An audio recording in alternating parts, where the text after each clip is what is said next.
ನಮಸ್ಕಾರ. ಇವತ್ತು ನಾನು ಯಾವ ಟಾಪಿಕ್ ಬಗ್ಗೆ ಮಾತಾಡ್ತಾ ಇದ್ದೀನಪ್ಪ ಅಂತ ಹೇಳಿದ್ರೆ ಎಲಿಫೆಂಟ್ ಮೈಂಡ್ ಸೆಟ್ ಅಂತ ಕರೀತಾರೆ. ನಾನು ಮೊನ್ನೆ ಕಬಿನಿಗೆ ಹೋದಾಗ ಅಲ್ಲಿ ಒಂದು ಎಲಿಫೆಂಟ್ ಕ್ಯಾಂಪ್ ಇತ್ತು, ಅಲ್ಲಿಗೆ ಹೋಗಿದ್ದೆ. ಅಲ್ಲಿ ಏನಾಗಿತ್ತು ಅಂತ ಹೇಳಿದ್ರೆ ಒಂದು ಸಣ್ಣ ಚೈನ್ ಅನ್ನ ದೊಡ್ಡ ಗಾತ್ರದ ಆನೆಗೆ ಕಟ್ಟಿದ್ರು.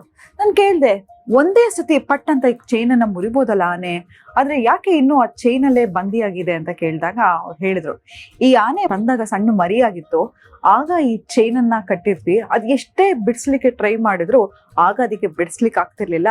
ಆದ್ರೆ ಈಗ ಅದು ದೊಡ್ಡ ಗಾತ್ರದಲ್ಲಿ ಬೆಳೆದ್ರು ಕೂಡ ಅದೇ ಮೈಂಡ್ ಸೆಟ್ ಅಲ್ಲಿದೆ ಅಂತ. ಹಾಗೆ ನಾವು ನಮ್ಮ ಜೀವನದಲ್ಲಿ ಏನನ್ನೆಲ್ಲ ಮಾಡಿರ್ತೀವಿ, ಎಲ್ಲೋ ಒಂದ್ ಕಡೆ ಒಂದು ಫೇಲ್ಯೂರ್ ಅನ್ನೋ ಪಟ್ಟ ಬಂದಾಗ ಇನ್ನೊಂದು ಹೆಜ್ಜೆ ಇಡಬೇಕಾದ್ರೆ ಅಥವಾ ಒಂದು ಗ್ರೋತ್ ಮೈಂಡ್ ಸೆಟ್ ಬರಬೇಕಾದ್ರೆ ಲರ್ನ್ ಹೆಲ್ಪ್ಲೆಸ್ನೆಸ್ ಅಂತ ನಮ್ಮ ಸೈಕಾಲಜಿಲಿ ಕರೀತೀವಿ. ಏನಂತ ಹೇಳಿದ್ರೆ ನಮ್ಮ ಪಾಸ್ಟ್ ಟ್ರೋಮಾ ಎಕ್ಸ್ಪೀರಿಯನ್ಸ್ ಇಂದ ನಾವೇ ಒಂದು ಫ್ರೇಮ್ ಅನ್ನ ಕಟ್ಕೊಂಡ್ಬಿಟ್ಟಿರ್ತೀವಿ. ನೋಡಿ ನಮ್ಮ ಪ್ರತಿಯೊಂದು ನಮ್ಮ ಜೀವನದಲ್ಲಿ ನಿತ್ಯ ಏನೇನಾದ್ರೂ ನಾವು ಮಾಡ್ಬೇಕಾದ್ರೆ ನಮಗೆ ಫಸ್ಟ್ ಡಿಸಿಪ್ಲಿನ್ ಬೇಕು, ಮತ್ತೆ ಆರ್ಗನೈಸ್ಡ್ ಮೈಂಡ್ ಸೆಟ್ ಬೇಕು.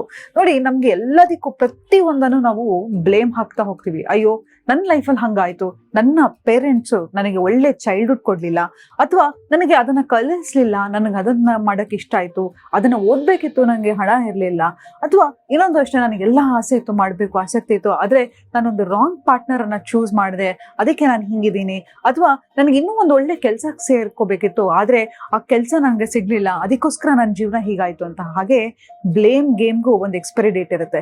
ನಮ್ಗೆ ನಾವ್ ಯಾಕೆ ಈ ಕಾಂಪೌಂಡ್ ಅನ್ನ ಕಟ್ಕೋಬೇಕು, ನಮ್ಗೆ ನಾವ್ ಯಾಕೆ ಒಂದು ಫ್ರೇಮ್ ಒಳಗಡೆ ಇದ್ಕೊಂಡು ನಾವಿರ್ಬೇಕು? ಯಾವುದೋ ಒಂದು ಕಳೆದ ಎಲ್ಲರಿಗೂ ನೋಡಿ, ಯಾರ ಜೀವನ, ನನ್ಗೆ ಒಬ್ರು ಜೀವನ ತೋರಿಸಿ, ಯಾವುದೇ ಒಂದು ಸೆಲೆಬ್ರಿಟಿ ಲೈಫ್ ಆಗಿರ್ಬೋದು ಅಥವಾ ಪ್ರಪಂಚದ ಅತಿ ದೊಡ್ಡ ಶ್ರೀಮಂತನ ಲೈಫಲ್ಲೂ ಕೂಡ ಏನಾದ್ರೂ ಒಂದು ಕಷ್ಟ ಇದ್ದೇ ಇರುತ್ತೆ.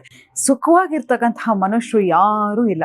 ಪ್ರತಿಯೊಬ್ಬರ ಜೀವನದಲ್ಲೂ ಅಪ್ಸ್ ಅಂಡ್ ಡೌನ್ಸ್ ಇದ್ದೇ ಇರುತ್ತೆ. ಈಗ ನನ್ನ ಜೀವನದಲ್ಲೂ ಎಷ್ಟೊಂದು ಅಪ್ಸ್ ಅಂಡ್ ಡೌನ್ಸ್ ಇದ್ದೇ ಇರುತ್ತೆ. ಆದ್ರೆ ಅದನ್ನ ಚಾಲೆಂಜಿಂಗ್ ಆಗಿ ತಗೊಂಡು ನಾವು ನಮ್ಮ ಜೀವನದಲ್ಲಿ ಏನನ್ನ ಸಾಧನೆ ಮಾಡ್ಬೇಕು ಅನ್ಕೊಂಡಿರ್ತೀವೋ, ಏನನ್ನ ಗುರಿಯನ್ನ ಇಟ್ಕೊಂಡಿರ್ತೀವೋ ಅದನ್ನ ತಗೋಬೇಕು. ನೋಡಿ, ನಾನು ಹೋಗ್ತಾನೆ ಹೋಗಿ ನೀವು CEO ಆಗ್ಬಿಡಿ ಅಥವಾ ಕಂಪನಿ ಹೆಡ್ ಆಗ್ಬಿಡಿ, CFO ಆಗ್ಬಿಡಿ ಅಂತ ನಾನು ಹೇಳ್ತಾ ಇಲ್ಲ. ಆದ್ರೆ ಬೇಬಿ ಸ್ಟೆಪ್ಸ್ ನೋಡಿ, ಆ ಒಂದು ಕೆಲಸದಿಂದ ನಿಮ್ಮ ರಿಜೆಕ್ಟ್ ಆಗತ್ತಾ ಅಥವಾ ಒಂದು ಕೆಲಸದಿಂದ ನಿಮ್ಮ ತೆಗೆದು ಬಿಡ್ತಾರಾ, ನಿಮ್ಮ ಮೋಟೋ ಏನಾಗಿರ್ಬೇಕಂತ ಹೇಳಿದ್ರೆ ಈ ಕೆಲಸಕ್ಕಿಂತ ನಾನು ದೊಡ್ಡ ಒಳ್ಳೆ ಕೆಲಸಕ್ಕೆ ಸೇರ್ಕೋತೀನಿ ಅನ್ನೋದಾಗಿರ್ಬೇಕು.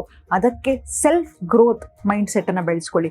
ಅದನ್ನ ಹೇಳಿದ್ನಲ್ಲ, ಲರ್ನ್ ಹೆಲ್ಪ್ಲೆಸ್ನೆಸ್ ಅಂತ ಹೇಳಿದ್ರೆ ಯಾವುದೋ ಒಂದು ಅವಮಾನ ಆಗೋಗಿರುತ್ತೆ, ಅಥವಾ ಇನ್ನೊಂದು ಕೆಲಸಕ್ಕೆ ನನಗೆ ಹಿಂಗೆ ಆಗ್ಬೋದು, ಅಥವಾ ಅದೇ ಪದೇ ಪದೇ ಒಂದು ಫೇಲ್ಡ್ ರಿಲೇಶನ್ಶಿಪ್ ತಗೊಳ್ಳೋಣ. ಏನೋ ಒಂದು ರಿಲೇಶನ್ಶಿಪ್ ಫೇಲ್ ಆಗಿರುತ್ತೆ, ಮತ್ತೆ ನಾವು ಏನ್ ಮಾಡ್ತೀವಿ, ಎಕ್ಸ್ ಪಾರ್ಟ್ನರ್ ಹತ್ರ ಹೋಗೋದಾಗಿರ್ಬೋದು, ಅಥವಾ ಬೇರೆಯವ್ರ ಹತ್ರ ಅದ್ರ ಬಗ್ಗೆ ಮಾತಾಡ್ತಾ ಕೂತ್ಕೊಳ್ಳೋದಾಗಿರ್ಬೋದು, ಅಥವಾ ನಾವು ಎಲ್ಲ ರೀಸನ್ಸ್ ಅನ್ನು ಹುಡುಕ್ತಾ ಹೋಗ್ತೀವಿ ಯಾಕೆ ನಮ್ಮ ಜೀವನದಲ್ಲಿ ಯಶಸ್ಸಿಲ್ಲ ಅದ್ರ ಬದಲಾಗಿ ನಮ್ಮ ಜೀವನ ನಾವು ಮುಂದೆ ಹೇಗಿರ್ಬೇಕು. ಯಾಕಂತ ಹೇಳಿದ್ರೆ ನೋಡಿ, ಒಂದು ನೀರನ್ನ ನೋಡಿ ಆಯ್ತಾ, ಒಂದೇ ಜಾಗದಲ್ಲಿ ನಿಂತಿರುತ್ತೆ, ಏನಾಗತ್ತೆ, ನೀರು ಕಲುಷಿತಗೊಳ್ತಾ ಇರುತ್ತೆ. ನಿಂತ ನೀರನ್ನ ನೀವು ಉಪಯೋಗಿಸ್ತೀರಾ? ಇಲ್ಲ. ಹಾಗೆ ನಾವು ಅಷ್ಟೇ ನಮ್ಮ ಜೀವನದಲ್ಲಿ, ಹಬ್ಬ ನನಗೆ ಒಂದು 15,000 ಸಂಬಳ ಬರ್ತಿದ್ಯಾ, ಸಾಕು ಬಿಡು ಮಾರಾಯ, ದಿನಕ್ಕೆ 3 ಹೊತ್ತು ಊಟ ಸಿಗ್ತಾ ಇದೆ, ಮನೆ ಬಾಡಿಗೆ ಹೇಗೋ ಮೇಂಟೈನ್ ಆಗ್ತಾ ಇದೆ, ಇನ್ನೇನ್ ಬೇಕು ನನ್ನ ಜೀವನದಲ್ಲಿ ಅಂತ ಮಾತ್ರ ಕೂತ್ಕೊಳ್ಳಿಕ್ ಹೋಗ್ಬೇಡಿ. ಇವತ್ತು ನಿಮಗೆ 15,000 ಸಂಬಳ ಬರ್ತಾ ಇದ್ರೆ ಮುಂದಿನ ವರ್ಷದೊತ್ತಿಗೆ ಅದಕ್ಕಿಂತ ಹೆಚ್ಚಾಗಿ ಉನ್ನತವಾಗಿ ನಾನು ಹೇಗೆ ಪ್ರೋಗ್ರೆಸ್ ಅನ್ನ ಹೊಂದಬೇಕು ಅನ್ನೋದನ್ನ ನೋಡ್ಬೇಕು. ಅಥವಾ ನಿಮ್ಮ ದೇಹ ಗಾತ್ರವನ್ನ ಮೇಂಟೈನ್ ಮಾಡೋದಾಗಿರ್ಬೋದು, ನಿಮ್ಮ ಸ್ಕಿನ್ ಅನ್ನ ಮೇಂಟೈನ್ ಮಾಡೋದಾಗಿರ್ಬೋದು. ಒಂದು ಟಿಪ್ ಅನ್ನ ಹೇಳ್ತೀನಿ, ಯಾವತ್ತೂ ನಿಮ್ಮ ಏಜ್ಗಿಂತ ನೀವು ಚಿಕ್ಕವರಾಗಿ ಕಾಣಬೇಕು. ನೀವು 30 ವರ್ಷ ಅಂತ ಹೇಳಿದ್ರೆ ನಿಮ್ಮನ್ನ ನೋಡಿದ್ರೆ ನೀವು ಖಂಡಿತವಾಗ್ಲೂ ಹಂಗೆ ಕಾಣಲ್ಲಪ್ಪ, ನೋಡ್ಲಿಕ್ಕೆ 22-23 ತರ ಇದೀರಾ, ಆ ತರ ಇರ್ಬೇಕು. ಯಾಕಂತ ಹೇಳಿದ್ರೆ ನೋಡಿ, ಈ ಸೆಲ್ಫ್ ರೆಸ್ಪೆಕ್ಟ್ ಅನ್ನೋದಿದೆಯಲ್ಲ, ಒಬ್ಬ ವ್ಯಕ್ತಿ ನಿಮ್ಮನ್ನ ನೋಡಿದ ಕೂಡ್ಲೆ ನೀವು ಹೇಗೆ ನಿಮ್ಮನ್ನ ನೋಡ್ಕೊಂಡಿರ್ತೀರ, ನಿಮ್ಮನ್ನ ಮೇಂಟೈನ್ ಮಾಡ್ಕೊಂಡಿರ್ತೀರಾ, ಅವರಿಗೆ ಅದ್ರ ಮೂಲಕ ಸೆಲ್ಫ್ ರೆಸ್ಪೆಕ್ಟ್ ಅನ್ನ ತೋರ್ಸೋದಾಗುತ್ತೆ. ಏನೋ ಹಾಕೋಬೇಕು, ಅದೊಂದು ಬಟ್ಟೆ ಹಾಕೊಂಡ್ಬಿಡೋಣ, ಏನೋ ಇರ್ಬೇಕು, ಏನೋ ತಿನ್ಬಿಡೋಣ ಅನ್ನೋದಲ್ಲ. ಬೆಳಗ್ಗೆ ಎದ್ದು ಕೂಡ್ಲೆ ಇಷ್ಟು ನೀರ್ ನಾನು ಕುಡಿಬೇಕು, ಇವತ್ತು ನಾನು ಹೇಗೆ ಇರಬೇಕು, ಏನ್ ಮಾಡ್ಬೇಕು, ಎಷ್ಟೊತ್ತಿಗೆ ನಾನು ಮೆಡಿಟೇಷನ್ ಮಾಡ್ಬೋದು, ಎಷ್ಟೊತ್ತಿಗೆ ನಾನು ತಿಂಡಿ ತಿನ್ನಬೇಕು, ಎಷ್ಟೊತ್ತಿಗೆ ನಾನು ಕೆಲ್ಸಕ್ಕೆ ಹೋಗ್ಬೇಕು, ವಾಪಸ್ ಬಂದ್ಮೇಲೆ ನಾನು ಜಿಮ್ ಹೋಗ್ಬೇಕಾ, ವರ್ಕೌಟ್ ಮಾಡ್ಬೇಕಾ, ಅಥವಾ ಮಕ್ಕಳಿಗೆ ಪಾಠ ಮಾಡ್ಬೇಕಾ, ಅಥವಾ ಇನ್ನೊಂದು ಮತ್ತೊಂದು, ನಿಮ್ಮ ಇಡೀ ದಿನವನ್ನ ನೀವು ಯಾವಾಗ ಆರ್ಗನೈಸ್ಡ್ ಆಗಿ ಸಿಸ್ಟಮ್ಯಾಟಿಕ್ ಆಗಿ ಇಟ್ಕೊಂಡಿರ್ತೀರಾ ಅವತ್ತು ನಿಮ್ಗೆ ಯಶಸ್ಸು ಸಿಗ್ತಾ ಹೋಗುತ್ತೆ. ನೋಡಿ, ಅದನ್ನೇ ಹೇಳಿದ್ದು ಬೇಬಿ ಸ್ಟೆಪ್ಸ್ ಅಂತ. ಇವತ್ತು ನೀವು ವರ್ಕೌಟ್ 1 ಅವರ್ ನಾನು ಖಂಡಿತವಾಗ್ಲೂ ವರ್ಕೌಟ್ ಮಾಡಕ್ ಆಗಲ್ಲ ಮೇಡಮ್ ಅಂತ ಹೇಳಿದ್ರೆ 10 ನಿಮಿಷದಿಂದ ಶುರು ಮಾಡಿ, ನೆಕ್ಸ್ಟ್ ಡೇ 15 ನಿಮಿಷಕ್ಕೆ ಶುರು ಮಾಡಿ. ಮತ್ತೆ ಅಷ್ಟೇ, ನಿಮ್ಮದು ನಾನು ಹೇಳಿದ್ನಲ್ಲ, ಪ್ರತಿದಿನ ಕಲಿಯೋದನ್ನ ಏನಾದ್ರೂ ಅಭ್ಯಾಸ ಮಾಡಿ. ಯಾವುದಾದ್ರೂ ಸರಿ, ನಿಮ್ಗೆ ಹಾಡ್ಲಿಕ್ಕೆ ಇಷ್ಟ ಇದ್ರೆ ಹಾಡೋದನ್ನ ಒಂದು ಹೊಸ ಹಾಡನ್ನ ಕಲೀರಿ, ಡ್ಯಾನ್ಸ್ ಮಾಡ್ಲಿಕ್ಕೆ ಇಷ್ಟ ಇದ್ರೆ ಒಂದು ಹೊಸ ಡ್ಯಾನ್ಸ್ ಅನ್ನ ಕಲೀರಿ, ಅಡಿಗೆ ಇಷ್ಟ ಇದ್ರೆ ಒಂದು ಹೊಸ ಅಡಿಗೆನ ಕಲೀರಿ.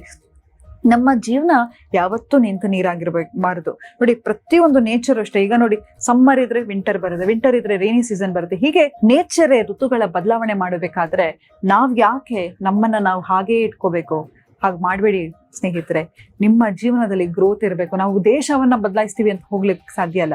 ನಮ್ಮನ್ನ ನಾವು ಬದಲಾಯಿಸ್ಕೊಳ್ಳೋಣ. ನಮ್ಮನ್ನ ನಾವು ಬದಲಾಗಿರೋದನ್ನ ನೋಡಿ ನಮ್ಮ ಫ್ಯಾಮಿಲಿಯಲ್ಲಿ ಬದಲಾಗ್ತಾರೆ. ನಮ್ಮ ಫ್ಯಾಮಿಲಿಯಲ್ಲಿ ಬದಲಾದ್ಮೇಲೆ ಅವರ ಫ್ರೆಂಡ್ಸ್ಗಳು ಬದಲಾಗ್ತಾ ಹೋಗ್ತಾರೆ. ನಾವು ಒಂದು ಒಳ್ಳೆ ಸಮಾಜವನ್ನ ಕೊಡ್ಬೋದು ಅಂತ ಹೇಳ್ತಾ ಇವತ್ತಿನ ಸಂಚಿಕೆಯನ್ನ ನಾನು ಮುಕ್ತಾಯಗೊಳಿಸ್ತಿದ್ದೀನಿ. ಧನ್ಯವಾದಗಳು.